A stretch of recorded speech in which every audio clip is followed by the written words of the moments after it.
What's going on, guys? This is a story coming from OK Player, and it's about a young black man named Danye Jones, who was found lynched in Ferguson, and his mom was Melissa McKinney's.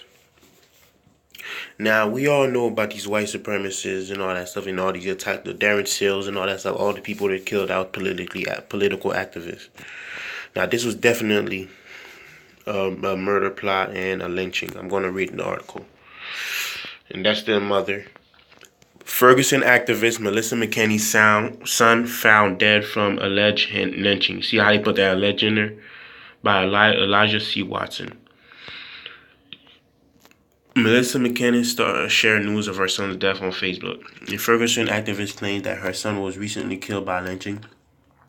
Melissa McKinney took to Facebook to share news of her son Danye Jones' death. The 24-year-old, who would have turned 25 November 19, was found dead by his mother on October 17th.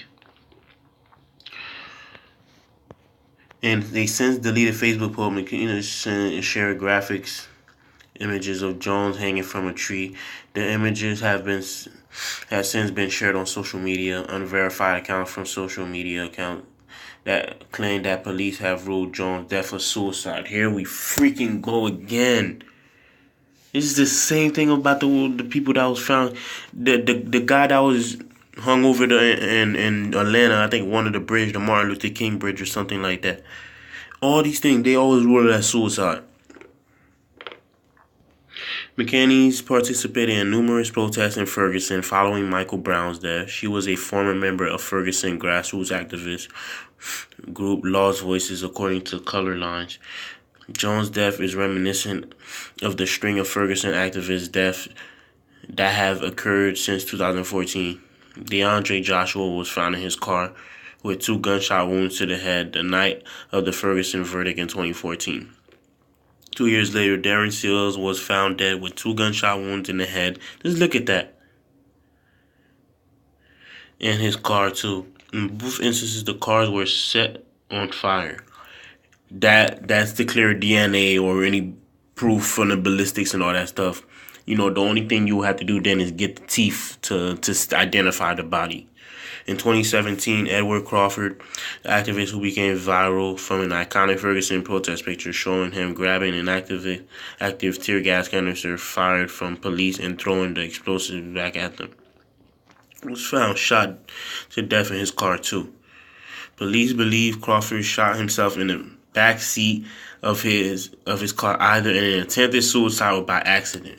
Really? How stupid do they think we are?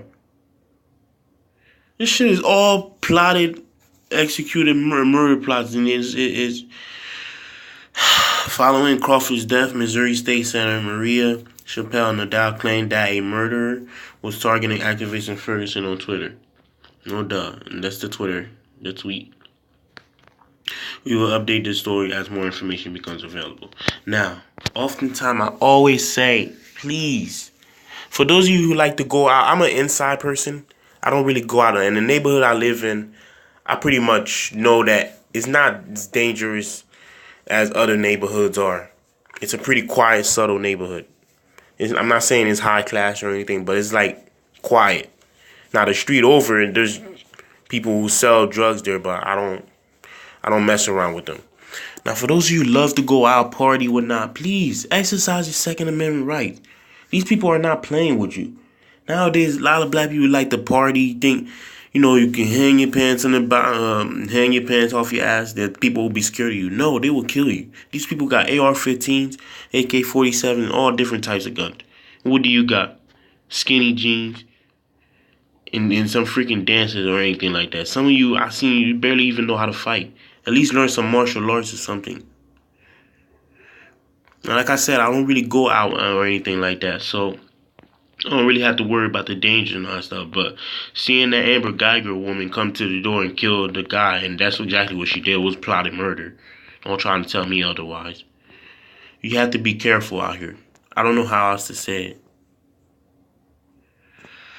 I hope this mother finds justice for her son's death. This was definitely a lynching. It wasn't no damn suicide. But the police is already ruling it suicide.